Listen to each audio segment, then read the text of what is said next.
gbọ́ àdúrà ní orúkọ Jésù Kristi Olúwa wa. In Jesus' name we pray. Ẹni mímọ́ Ísírẹ́lì a sọ pé ẹ ṣe fún àǹfààní tí a rí gbà. Pàápàá láti rí ọjọ́ tuntun ní ayọ̀ àti àlàáfíà ẹ gba ọpẹ́ wa. Amen. Ìpilẹ̀ṣẹ̀ àtòpin gbogbo gba ìyẹn wa. Amen.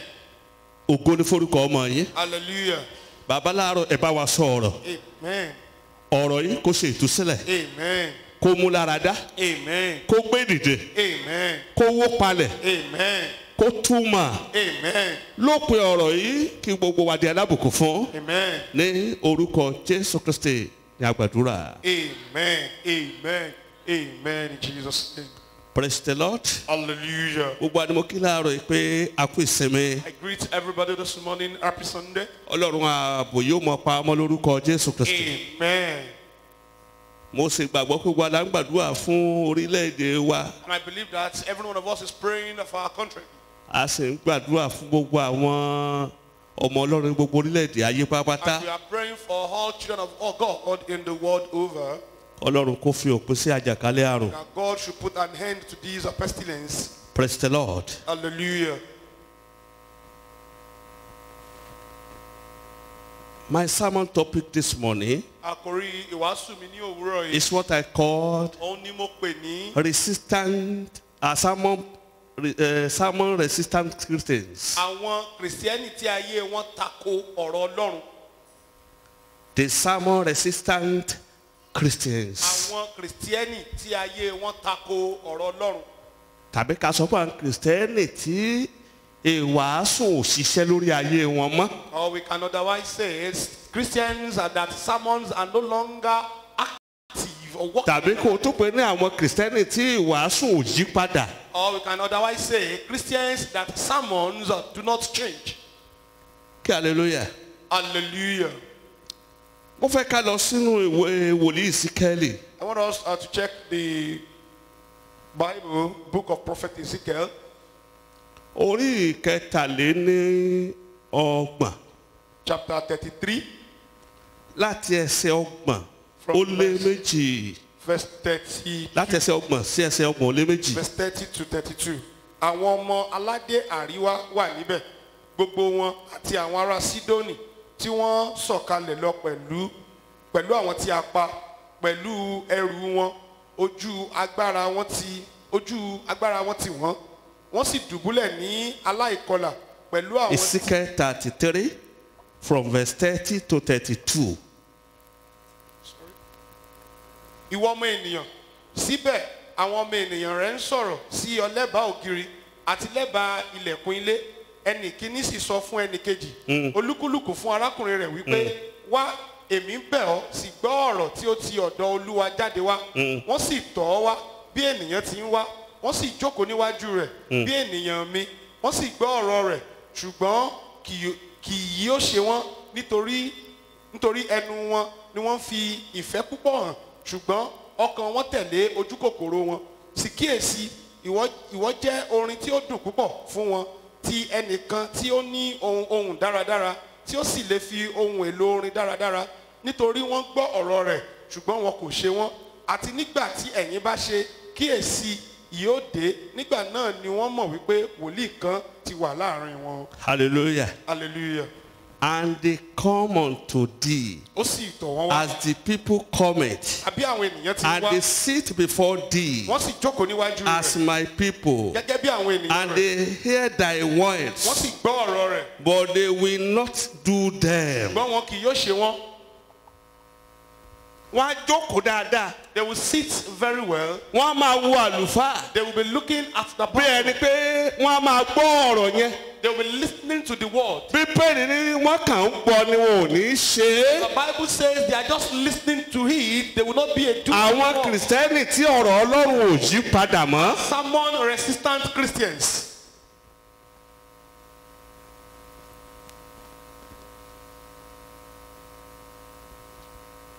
Only for with their mouth they shew much love, Nítorí pẹ̀lú ẹnu wọn ni wọ́n fi ìfẹ́ hàn. but their heart goeth after their covetousness. Ṣùgbọ́n ọkàn wọn tẹ̀lé ojú kòkòrò wọn. Ìfẹ́ ẹnu ni wọ́n ní. And they only have their love in their mouth. Kò sí ìfẹ́ òtítọ́. There is no genuine love. bíbélì ló sọ bẹ́ẹ̀ o. It is what the Bible says. òun náà ni wọ́n náà ṣí yẹn. And that is what we've o opened. lè ká kó o túkà dáadáa. And you read it and comprehend it better. nǹkan ìbànújẹ́ ló jẹ́ fún ènìyàn ọlọ́run tó jẹ́ oníwàásù àti olùkọ́ ọ̀rọ̀ ọlọ́run lónìí nírú àkókò bẹ́ẹ̀ lé. Sorrowful for a pastor, a man of God, who is a preacher in a time like this. ẹ jẹ́ ká wo àwọn nǹkan tó ń bani lọ́kàn jẹ́ nínú ayé àwọn kìrìsìtẹ́nì òde òní. And let us examine things that are saddening in the lives of nowadays Christians. Or we call it tragedies of the modern days Christians. Àwọn ìbànújẹ́, àwọn tó ń bani nínú jẹ́ nínú ayé àwọn Kristẹni òde òní. Number one, Àkọ́kọ́, chronic lack of knowledge of the scripture. àìní òye ọ̀rọ̀ Ọlọ́run rárá. wọn àmọ́ bíbélì. They do not know the Bible. àìsàn ìgbàlódé ní fáwọn kìrìsìtẹ́nì òní. That is a contemporary ailment for Christians of now. wọ́n kàn gbà pé ara àwọn dressing code ni àwọn tó gbọ́dọ̀ mú lọ́wọ́ kí bẹ́ẹ̀ni ìwà nínú báàgì ẹ. And they believe that a Bible is part of the dress code that you have to take. òun lè fi rí àwọn òmùgọ̀ tí wọ́n fi bẹ́ẹ̀ni lọ rí nítorí kí wàhálà má bàa ṣẹlẹ̀ sí o. And that is why you see foolish ones, they will use a Bible as their pillow, so trouble will not befall you while you are asleep. àwọn àjẹ́ amúbẹ́lì rẹ̀ ń sọ sẹ́gbẹ̀ẹ́. Witches Wọ́n will take dí your pẹ̀lú Bible ẹ. and put it aside and deal with you ruthlessly. ó ní jẹ́ kí ọ̀rọ̀ ọlọ́run kó máa gbé inú rẹ ló sọ inú rẹ ló ní kó gbé kò ní kó gbé kiri. The Bible says, let the word of God dwell in you richly. èyí tó jẹ́ pé lójú ayé gan ò mọ́ ò lè sọ síta. Physically, you don't know it, you cannot converse it. èyí tó ò lè sọ lójú ayé ló wà sọ lójú oorun. And how can you profess what you don't know physically in your dream? wàhálà àwọn kìrìsìtẹ́nì òde òní lẹ́ ń wò yẹn. And that is one of the problems of contemporary wọn ò Christians. mọ bíbélì. They do not know the Bible. dípò bíbélì kíkà Instead of reading the Bible, wọn á occupy ara wọn pẹ̀lú Facebook. they occupy themselves with WhatsApp. WhatsApp. ẹlòmíì ẹni ṣe kò ní sẹ́ni orí ẹ̀ ló máa wà 24/7. And some, you'll be wondering that don't they have anything to do? Always online. olófin ni wọ́n lára láti ṣàṣeyọrí tó dàbẹ̀ tàwọn ìgbàanì. And that is why it is difficult for them to be successful like men Number two. of old. Ikeji. multiplication of cleverly conceived sayings even among the priests and the pastors. Àwọn ẹ̀ṣẹ̀ tí wọ́n ń dọ́gbọ́n ṣe bó ṣe ń wọ́pọ̀ sí láàrin àwọn àlùfáà àti àwọn wọ́n mọ̀ òjíṣẹ́ bí wọ́n Ọlọ́run. ṣe ń dọ́gbọ́n fi ẹ̀ṣẹ̀ pamọ́. They know how to conceal their sins. wọ́n máa jó pẹ̀lú rẹ̀. They will be dancing with it. wọ́n máa kọrin They pẹ̀lú will be rẹ̀. singing with it. wọ́n lè díbọ́n bí ọmọ They ọlọ́run. can even pretend like a child of God. nígbà tí ayé wọn jẹ́ kìkì òórùn níwájú ọlọ́run. Meanwhile, their life is full of stench in the presence of God. wọ́n gbàgbé Do not forget. ẹni tí ń wo ọkàn tí ìṣojú nìkan ní wò ní ọlọ́run. Our God is the one who searches the heart and not just the face. wọ́n ló ṣe wọ́n dàbẹ́ ni pé wọ́n máa ń disappoint ọ̀pọ̀lọpọ̀ àlùfáà And that is tí ò rí iná rí ìjìnlẹ̀ And tó that jẹ́ is ojú why- nìkan ní wò nígbà tí àwọn ọmọ ìjọba dojúkọ wàhálà tó ní tó wá sọ pé olúwa rotí mọ̀mọ́ yìí ó máa ń ṣe dáadáa ó máa ń ṣe dáadáa ọlọ́run mọ̀ pé kì í ṣèyàn dáadáa And kò ní í dáhùn. And that is why most times it disappoints pastors who cannot see deep things, that they only see physical things. And when members of the church are facing tribulation and is calling on him, God will not answer because God knows the person that the pastor is talking about very well, even more than the pastor does. hallelujah. Hallelujah. ìgbà mìíràn nílágbájá ò dẹ̀ yẹ kó kú o. Sometimes you say, so person should not die. kí ló mọ̀ ń parẹ́. What do you know about the person? bíbélì sọ pé ọkàn ọmọ ènìyàn burú jà olókùn fún ẹ̀tàn ju ohun gbogbo lọ níta ló lè mọ̀. The Bible says the heart of man is so deceptive, who can know it? third, Ìkẹta, complete lack of interest in evangelism. àìní ìfẹ́ sí ìtànkálẹ̀ ìhìnrere. àwọn kan sì tọ́ka wọn. They are not concerned. ṣebí ẹ̀yin tẹ́ ẹ jẹ́ àgbàlagbà tẹ́ ẹ jẹ́ ajínrere. Those who have aged here who are evangelists àbẹ́kẹ́ ní ajínrere ní ìgbà kan rí. or evangelists some time ago. tẹ́ ẹ bá wọ mọ́tò láti general yẹn dé If you bought a alákọ̀wé commercial vehicle from general to ẹ máa Alakọ̀wé, preach débẹ̀ you ni. will preach. from your ara yín ò ní balẹ̀ àfi tẹ́ ẹ bá sọ̀rọ̀ Ọlọ́run. you will not be okay until you preach the word of kì í God. ṣe kìrìsìtẹ́nì sí mọ̀ Not contemporary Christians. ẹjọ́ òṣèlú They will discuss èyí politics. tó ṣẹlẹ̀ lọ́jà What happened in the èyí bank? tó ṣẹlẹ̀ inú ilé wọn. Transpired in their house. ẹlòmíín sọ bàjẹ́ débi pé gbogbo ọ̀rọ̀ tó ṣẹ̀ láàrin àtọkọ rẹ̀ á sì dálẹ̀ inú ọkọ̀ á máa sọ lọ bẹ́ẹ̀. And some are so foolish to the extent that what transpired between her and the husband, they will be discussing it in the commercial vehicle. kìrìsìtẹ́nì òde òní nìyẹn. That is a contemporary Christian. ẹjọ́ ni wọ́n fi rọ́pò ìrere. They replace gossiping with evangelism. ìkẹrin Number 4. weak altars of prayer. Àpẹpẹ àdúrà tí kò lágbára. ẹ̀rọ náà pa lẹ́yìn joint prayer. After lẹ́gbẹ̀gbẹ̀ àdúrà papọ̀, ẹni à ń gbà pọ̀ ní one ṣọ́ọ̀ṣì will pray together in ẹni à ń church. gbà pọ̀ personally À ń tara wọn nìkan. individual altars. Àpẹpẹ àdúrà tara ẹni. ọ̀lẹ lọ̀pọ̀lọpọ̀. Many are lazy. ọ̀pọ̀ pẹ́ ní chọ́ọ̀chì ṣùgbọ́n bí mo ṣe ń sọ fún yín kò lè gbàdúrà 3, 4, 5, 6, 7 hours on his or her own. Many are of age in the church, but personally, they cannot A ní pray kí ló fẹ́ mọ wí? 7 hours on their own. They'll be saying, what do I want to say? Ha! ó dàbí kẹ́ ẹ sọ pé èèyàn lọ sí yunifásitì It's just like someone who attends a university ó wá sí history. and you study history àwọn bí ọ lè rè and you pé are asked, ẹ tẹ ẹ sọ nǹkan fún wa tell nípa us something, historical situation of the country. the historical situation of our country, bí ìtàn orílẹ̀-èdè wa bó ṣe rí, àwa ní mi ò tẹ ẹ mọ tí màá and wí báyìí. you're now saying you don't know what to say. ẹ bí léèrè bó o lọ ṣe wọlé ẹ̀kọ́ How did you secure admission at first? bó o lọ ṣe jáde. How did you graduate? ìbéèrè tẹ́mi bí ọ láàárọ̀ yìí nìyẹn. That is the question I'm asking you this morning. kí ni ìwúlò ọdún tí ọ lò nú Ọlọ́run. Then what is the importance of the number of years you have spent in God? ṣé ayé rẹ pé Ọlọ́run rárá. Does your life profit God at all? olóòlè gbàdúrà 3 hours And you're saying you cannot pray for 3 hours? 4 hours. Wákàtí mẹ́rin. ó dàgbà nínú àdúrà láyé ara rẹ mi ò You sọ are pé not- ilé ìta ń ṣe. You are not growing in prayer. Personally, I'm not talking about congregational prayer. mo sọ fún ọ I'm telling you. bí personal altar rẹ bá ti rí ló máa sọ bí tó lè dé mọ. The way your personal altar is will determine how far you will go in life. torí pé n tó o fẹ́ gbà Because once inú ẹ̀mí la ti kọ́kọ́ máa ń gbà á. you receive it in the spirit, wàá ti bá Ọlọ́run wọ ìjàkadì wàá ti ìjàkadì àdúrà á ti tẹ̀ ọ́ lọ́wọ́ nínú ẹ̀mí nígbà tó bá dénú ara làálàá rẹ ò ní pọ̀ mọ́. you will have wrestled with God in prayer and you get it in the spirit realm. Then physically, èyí you tó o will gbà nínú ẹ̀mí what you did not receive tó o bá in the bọ́ spirit ọ̀tà realm, and you come out ọwá ní and you're saying, I claim it mo gbà, mo I gbà, claim it mo gbà, in Jesus name lórúkọ Jésù. I have already claimed Mo it. ti sọ pé mo gbà sẹ́. ọkàn claim ìrọ̀rùn wàá rí tó bó ṣe lọ ló ń bọ̀. You are claiming nothing.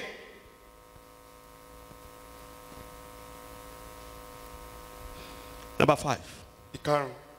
dead quiet time. Àkókò ìdákẹ́rọ́rọ́ tó ti dòkú. ó ti kú. àdúrà tí èèyàn máa jí gbà láyé ara ẹ̀ nídàájí ni o The prayer you pray nínú orí bẹ́ẹ̀dì rẹ̀ even in bed ó ti dòkú. is dead.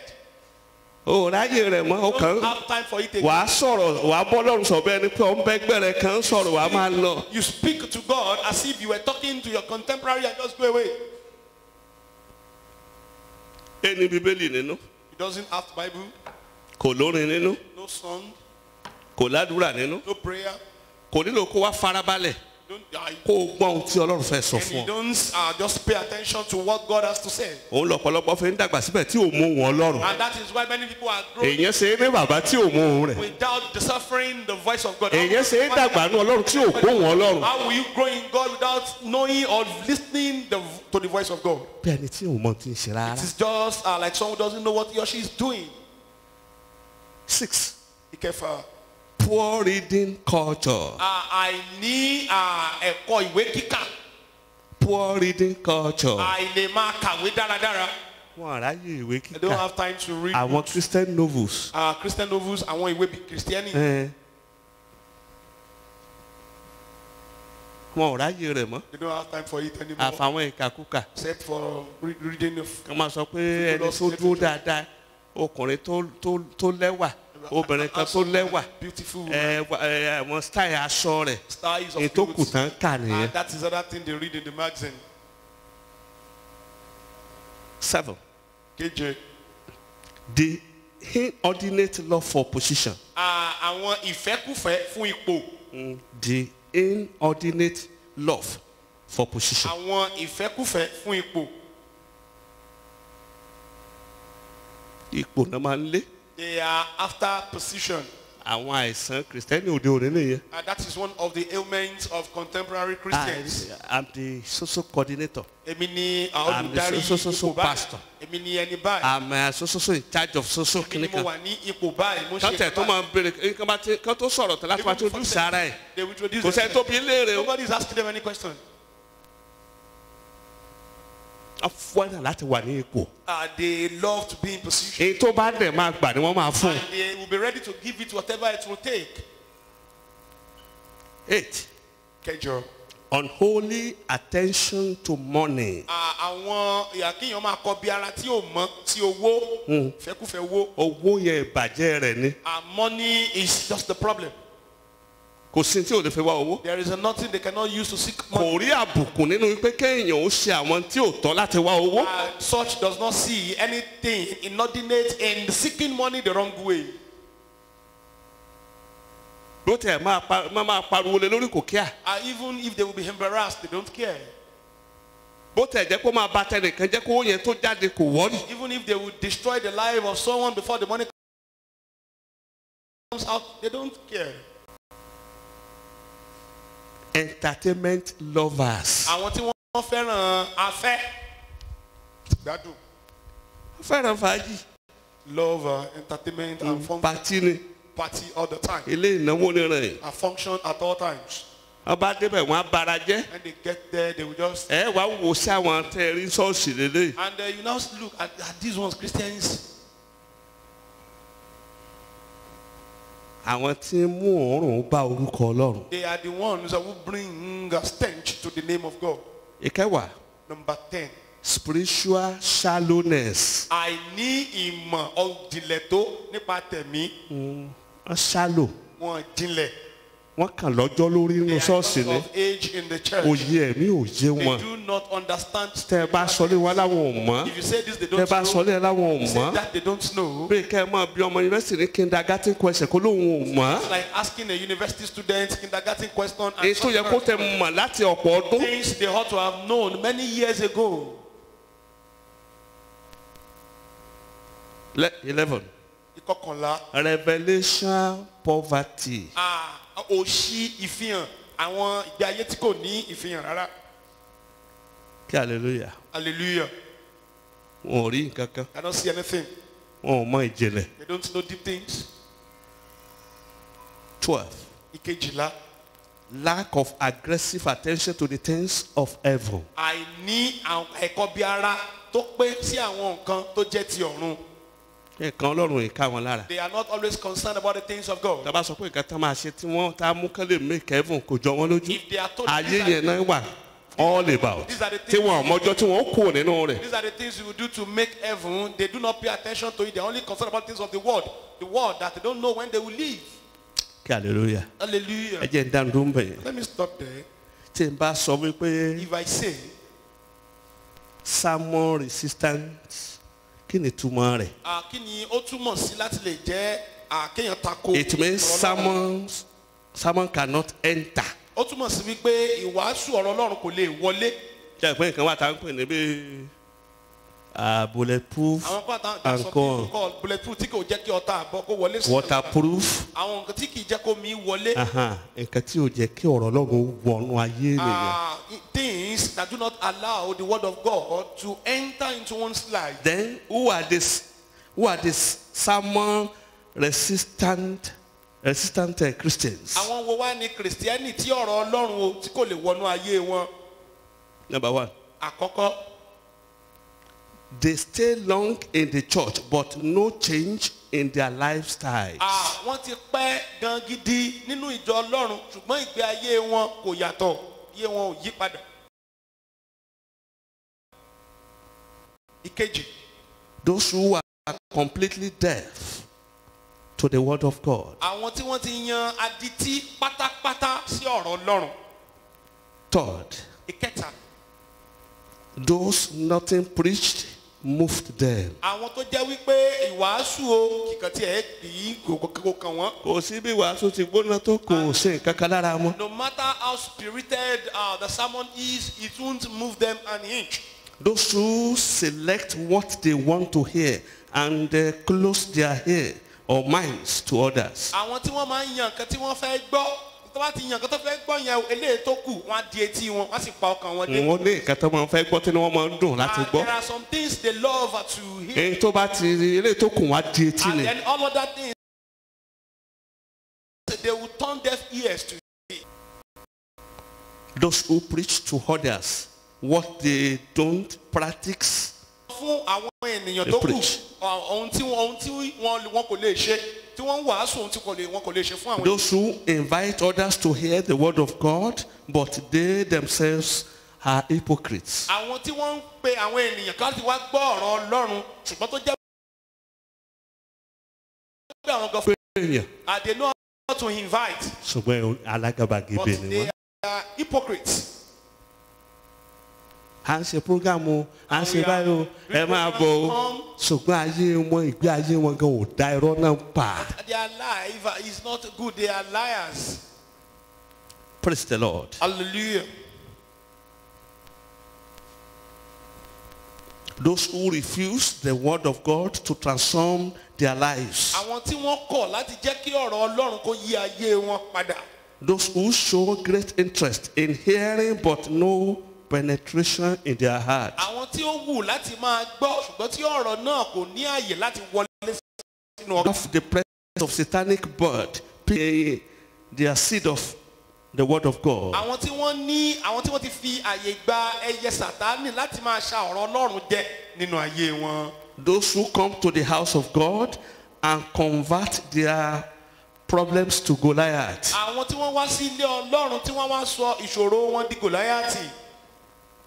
Those who regard the church of God to social gathering. àwọn tí wọ́n ti sọ ilé ìjọsìn Ọlọ́run síbi Are always chatting away during the service. àwọn tó jẹ́ pé wọ́n máa ń sọ̀rọ̀ ní ẹjọ́ ni wọ́n máa ń tò nígbà tí sì máa ń lọ lọ́wọ́ àbí ká máa fi fóònù wọn ṣeré. Àwọn tí wàásù ò ṣiṣẹ́ lára wọn mọ́ lélẹ̀. And these are the ones who are resistant to the sermon. Go.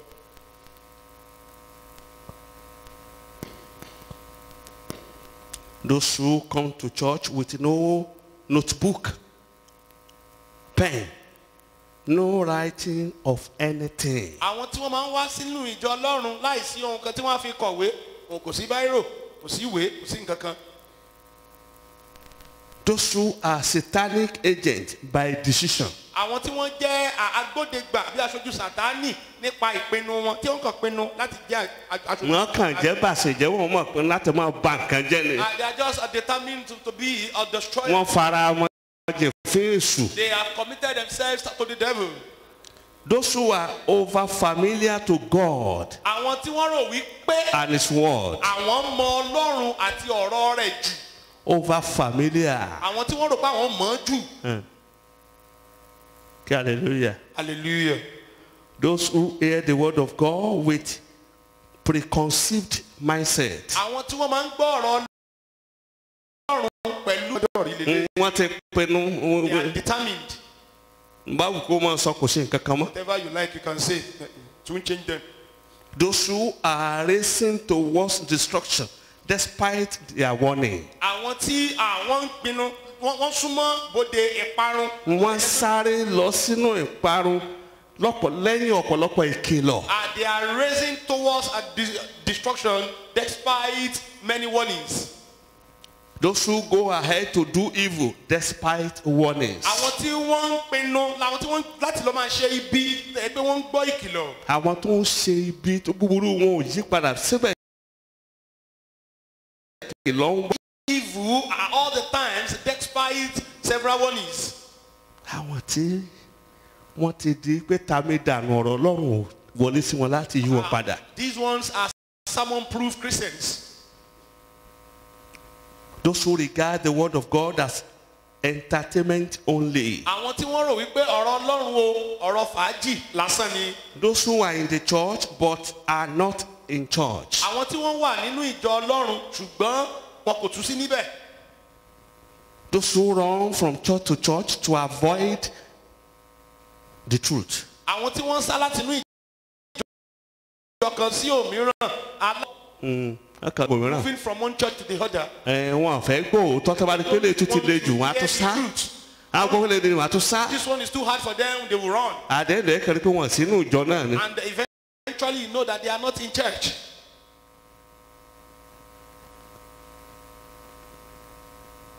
Those who come to church but do not believe in the word. àwọn tí wọ́n wá sínú ìjọ Ọlọ́run ṣùgbọ́n wọn kò gbàgbọ́ nínú ọ̀rọ̀ rẹ̀. Those who are partially or totally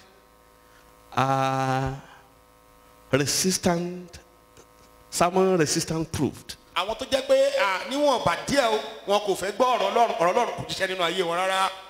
Those rendered dull by the forces that wants to destroy them. àwọn tí wọ́n sọ di rúdurùdu nípa àwọn ipá tó fẹ́ bà ayé wọn jẹ́. Those whose hearts are hardened. àwọn tí ọkàn wọn le koko bí òkúta. Ṣé wọn náà wà lára àwọn tí wọ́n kàn ń wá láti mú kí èrò pọ̀ nínú ìjọ? Are you one of those who just come to church in order to add that to the population of the congregation? Why do people become sermon resistant? kí ló dé tí àwọn ènìyàn máa ń di Kristẹni tí ọ̀rọ̀ Ọlọ́run kò lè ráyè wọ inú ayé?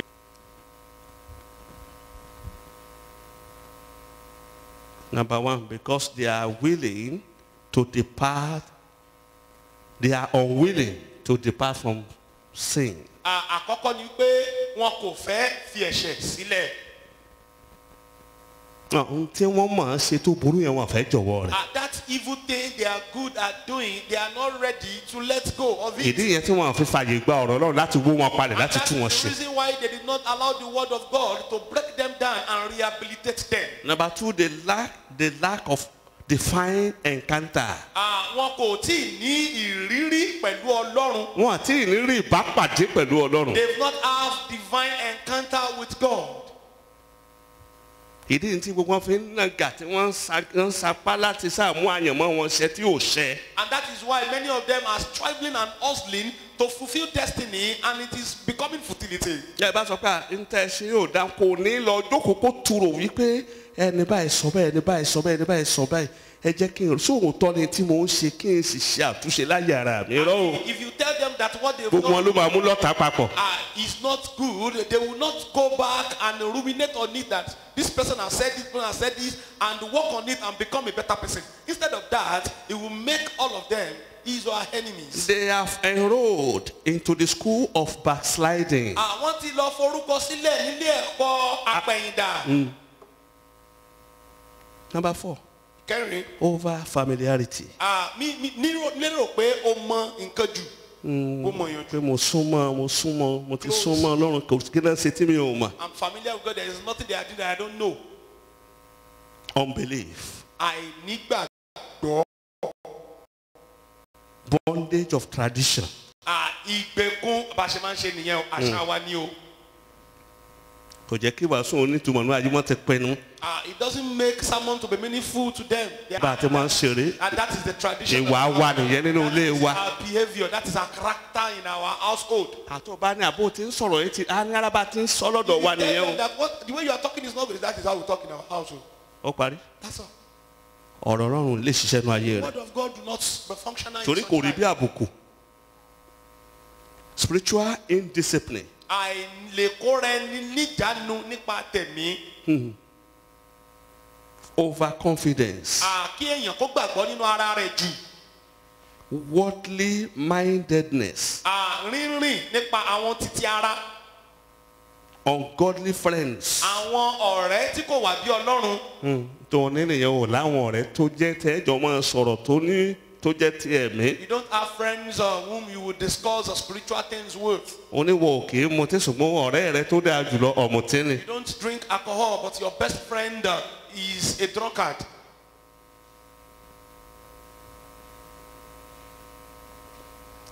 Direct satanic attack. Ìkọlù láti ọ̀dọ̀ Sátánì tààràtàrà. Hatred of correction. Ìkórìíra fún ìbáwí.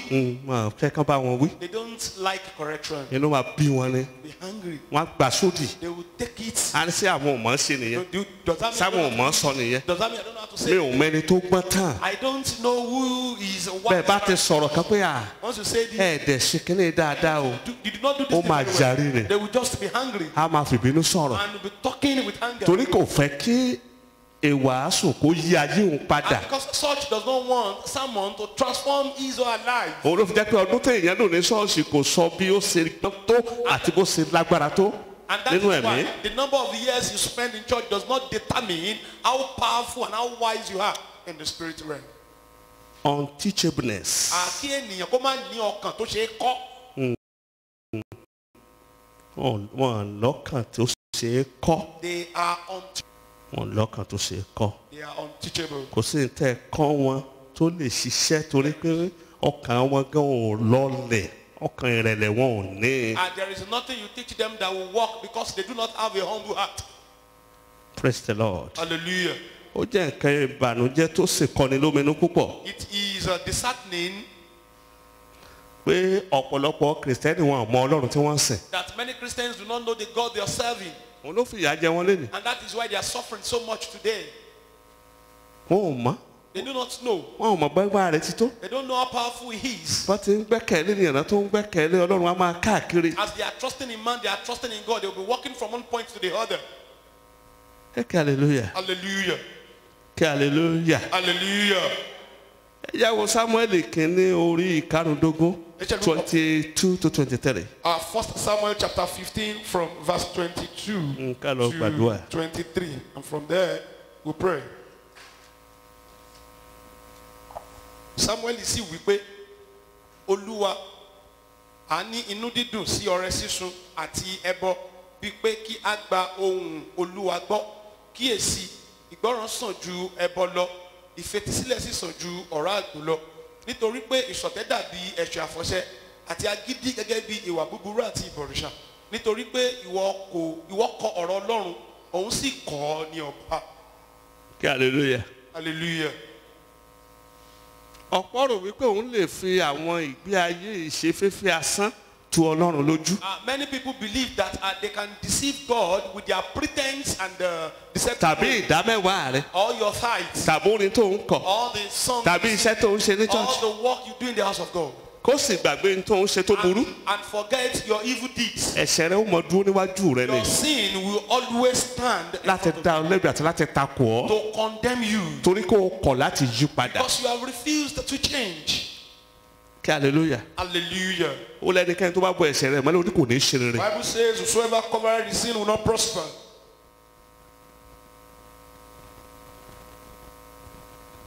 Ó ní ènìyàn á lè wà nínú ẹ̀ṣẹ̀ kó ní kó oore ọ̀fẹ́ máa pọ̀ sí. Bible says, can Torí ọ̀pọ̀lọpọ̀ á máa sọ pé oore ọ̀fẹ́ ni abẹ́ oore ọ̀fẹ́ ni. we are under the grace.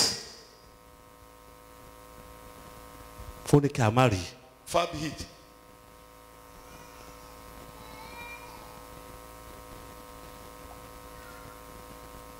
Ibi tá a kà tẹ́yìn. We have just read. Ó ń ṣe àlàyé fún wa tó pọ̀. It's telling us many things. Ó ń sọ fún wa wípé Telling you, tó o bá ti jẹ́ ọlọ̀tẹ̀ sí Ọlọ́run. if you are rebellious to God, Ọlọ́run ti classify ẹ gẹ́gẹ́ bí àjẹ́. God has classified you as a witch. And once you are stubborn against God, Àti o bá sì ní agídí sí Ọlọ́run. God classifies you as an idol worshipper. Ọlọ́run ti kà ọ́ gẹ́gẹ́ bí abọ̀rìṣà. àwọn nǹkan wọ̀nyí lọ ṣe àtúnṣe ọ̀nà rẹ̀. And all these things, please go and restitute. torí tí ọ̀rọ̀ Ọlọ́run bá lè ṣiṣẹ́ kankan nú ayé Because rẹ̀ if the word of God cannot do anything in your o ò life, níbi lọ you are going nowhere. o ò ní ọ̀run lọ You pàápàá. are not even going to heaven at torí all. pé ìdí tó fi wá sọ́dọ̀ rẹ̀ ni pé Because the reason why you have come to kó him, lè tú ọ ṣe for him to kó o rehabilitate lè meet standard tó fẹ́ kó o wà kó o bá lè délé. and with the standard you want to be so you can get back home. ṣùgbọ́n tó o bá wá tí ọ̀rọ̀ Ọlọ́run ò yí ọ padà But if you are coming and tí the word ìwà of God, búburú inú rẹ̀ sì wà níbẹ̀ your evil deed persists, o ò níbi kankan lọ. going nowhere. ọ̀pọ̀ nǹkan ló máa bàjẹ́. Many things will be destroyed. àwọn tó yẹ kó o lè ṣe láyé wà rí kó o ní lè ṣe é. And things you should do unless you not be able to do it. ṣùgbọ́n tó ń bani lọ́kàn jẹ́ ni wípé But it is, one thing that is disheartening is that ojoojúmọ́ ni ayé ń burú sí i. every day the world is exacerbating. àwọn ìwà téèyàn àwọn wàá gbọ́ nǹkan mìíràn wàá lanu kalẹ̀ ò ní We lè hear pàdé. some things and you will be astonished. èèmọ̀ nínú ìjọ Ọlọ́run. Even in the church of God. mo gbàdúrà fún wa I pray lábẹ́ ìgbèkùn ìpadà sẹ́yìn tàbí ìpẹ̀yìndà under the bondage of backsliding tí ọ̀pọ̀lọpọ̀ wa wà that many of us are. ọ̀run yóò tú wa sílẹ̀ lórúkọ Jésù. Amen. mo sì gbàdúrà I pray. Ọlọ́run alààyè ọwọ́ àtúnṣe rẹ̀ yóò kàn wá lára lórúkọ Jésù. Amen. ẹ jẹ́ á dìde dúró fún àdúrà. Let's rise to our feet for prayer.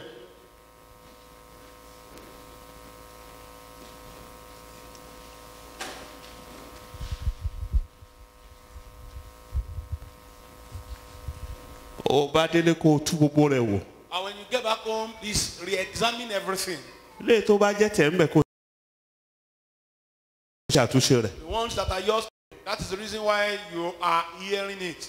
torí ẹni tí wàásù ò bá ṣiṣẹ́ lórí rẹ̀ mọ́ èèmù tó fi lórí àwọn ọmọ Anyone whose sermon is not working on him or even upon the children, gbàgbọ́ wípé believe that àárín wa àtọlọ́run ògún. you do not have a cordial relationship with God. ó bá wa máa ké káàkiri You like be shouting or ranting around. táàrin wa àtọlọ́run bá dẹ̀ ti gún wàhálà dé Once you do not have cordial relationship with God, ó there's problem. níbi kankan lọ You are going nowhere. ó níbi kankan You lọ. are going nowhere. tẹ́wọ́rì rẹ bá sọ fún Bow Ọlọ́run down your head and tell God, Olúwa dáríjì mi Lord, forgive me. gbogbo ibi tí mo ti kọ etí ọ̀gbọ́n sí ọ̀rọ̀ rẹ Everywhere, gbogbo ìpinnu tí mo ti ṣe tó lòdì tí pé tí ò jẹ́ kí ọ̀rọ̀ Ọlọ́run ṣiṣẹ́ nínú ayé mi all the contrary decisions that I've made, I did not allow the word of God to work in my life. Olúwa dáríjì mi Lord, forgive me. dáríjì mi fi ẹ̀jẹ̀ rẹ wẹ̀ mí ó yá àdúrà.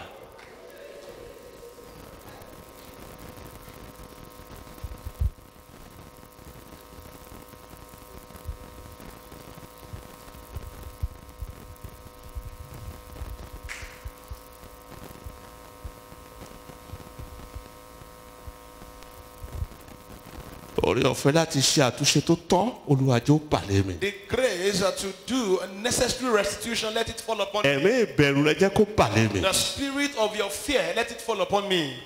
torí pé àwọn tẹ́tẹ́ fẹ́ mọ̀ wípé lágbájá ó ti ọ̀rọ̀ Ọlọ́run ò ṣiṣẹ́ nú ayé rẹ̀ yóò bẹ̀ sí ní farahàn lọ́tún lọ́sì tó dé bẹ́ẹ̀ pẹ́ tó jẹ́ pé òun nìkan ní tìjú máa bá láàrin ọ̀pọ̀lọpọ̀ ènìyàn. At a point, one that doesn't allow the word of God to work in their life, you will see that thing to be embarrassed amidst the multitude. sọ fún Ọlọ́run Tell God, Olúwa Lord, gbogbo ìkórìtà at the juncture tí ayé mi ti di ìtìjú where my life has become shame nítorí àìgbọ́ràn sí ọ̀rọ̀ rẹ because of disobedience, àti àìmú ọ̀rọ̀ rẹ lò. not sticking to your words. Olúwa dáríjì Lord, mi forgive me. tún mi ṣe láàárọ̀ yìí. Oh, Lord, rehabilitate me this morning. Ògo ni forúkọ Olúwa. Glory be unto the name of the Lord. Jésù Kristi Olúwa wa. Jesus' name of prayer. Bàbá wa lórúkọ Jésù Kristi a ti gbọ́ ọ̀rọ̀ rẹ báyìí ohun tí ẹ sọ fún wa ní pé àwọn kan wà tí ìwàásù ò ṣiṣẹ́ nínú ayé wọn kò sí bí wọ́n ti ń gbọ́ tó kò yí wọn padà Bíbélì sọ nínú ọ̀rọ̀ rẹ̀ wípé ó ní àwọn àkàrà tí a kò yí padà nígbà tí wọn bá yí padà yóò jóná ayé ọ̀pọ̀lọpọ̀ òkú òlójú kan torí pé ọ̀rọ̀ Ọlọ́run ò ṣiṣẹ́ nínú ayé rẹ̀ tó yẹ kí ọ̀pọ̀lọpọ̀ ó jẹ́ kò lè jẹ torí pé ọ̀rọ̀ Ọlọ́run ò ṣiṣẹ́ nínú ayé rẹ̀ ọ̀pọ̀lọpọ̀ òkú òlójú kan tó pé wọn ò mọ irú Ọlọ́run tí wọ́n ń sìn Ọlọ́run alààyè oore ọ̀fẹ́ ìyípadà òtítọ́ jẹ́ kó bà lé àwọn ọmọ rẹ o. Amen. Ẹ̀mí àtúnṣe òtítọ́ jẹ́ kó bà lé wọn o. Amen. Ẹ̀mí ìfẹ́ tara ẹni ohun tí mo ti pinnu ní kò sí ní tẹ́lẹ̀ wí èyí tí màá ṣe ní kò sí ní tó bù kán máa sọ ẹni tí mo fẹ́ lélẹ́. ó mọ túmọ̀ rẹ̀ ní pé kéèyàn ló ń da lordship kó wà ní abẹ́ Olúwa kò ní nǹkan tó lè ṣe fún ara rẹ̀ ohun tí ẹni bá ní kó ṣe ló gbọ́dọ̀ ṣe torí abẹ́ rẹ̀ ló wà ó wà under the yoke of Christ wọ́n ti so papọ̀ mọ́ Kristi. Mo gbàdúrà oore ọ̀fẹ́ láti ṣe ìfẹ́ ẹni tó pè wá ẹni tó yàn wá sọ́tọ̀ lórúkọ Jésù mo ní kó bà lé yín. Amen. Ẹ̀mí ìfẹ́ inú ara ẹni Olúwa gbẹ́sẹ̀ lé lónìí. Amen. Kábàá lè wọ̀ ọ́ torí ọ̀pọ̀lọpọ̀ akànfẹ́ wu ayé ni a fẹ́ mọ wu ọ̀rẹ́ a fẹ́ tẹ́ ènìyàn lọ́rùn ká sì máa fi ọwọ́ òdì mọ́ júwe Ọlọ́run wa oore ọ̀fẹ́ láti máa fi ọ́ síwájú látòní jẹ́ kó bà lé wa o. Amen. Àti èmi àti ẹ̀yin tí ẹ ń gbọ́ ọ̀run má jẹ́ ó bọ́ lọ́wọ́ wa o. Amen. Ògo ni forúkọ Ọlọ́run. Hallelujah. Jésù Olúwa wa. Amen. Amen. Amen. In Jesus' name.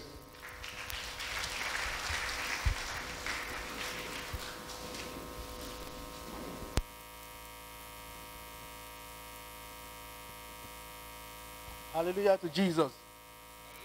Oh, hallelujah to Jesus. Offering time. Offering time. 2020. So shall it be in the name of Jesus. You're having 2 envelopes with you. The blue.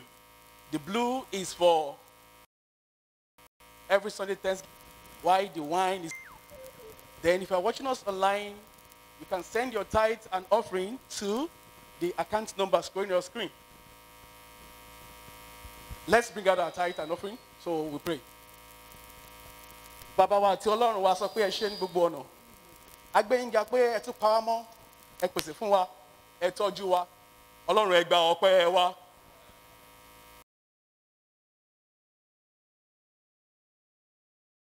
Ọba àwọn ọba ẹ yà sí mímọ́.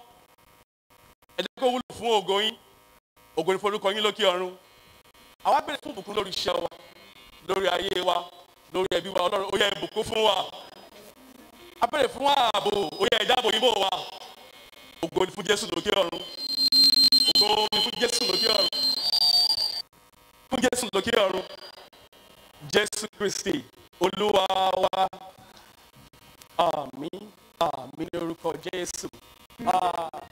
The usher will go around to collect the tithe while we're sitting down. Then after that, we will now stand up to dance to the Lord. Then we will now give out the blue envelope. Choir, let's have it. Mo ti gbọ́ ọ̀rọ̀ t'Olúwa sọ pé kí gbogbo ọkàn san ìdá mẹ́wàá. Torí náà mo wá san ìdá mẹ́wàá mi kí ìbùkún ọ̀run lè jẹ́ tèmi.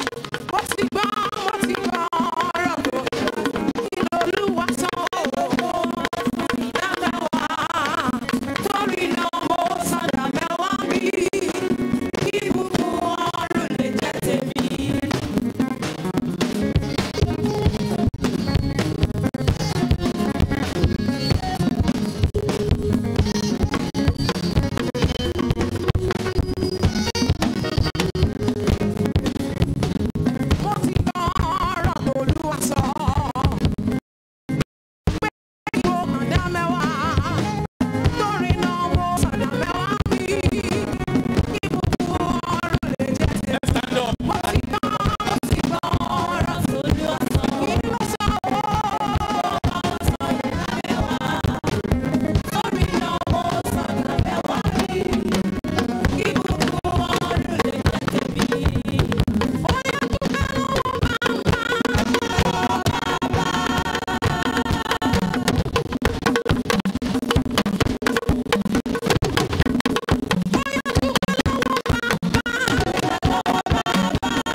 Praise the living Jesus.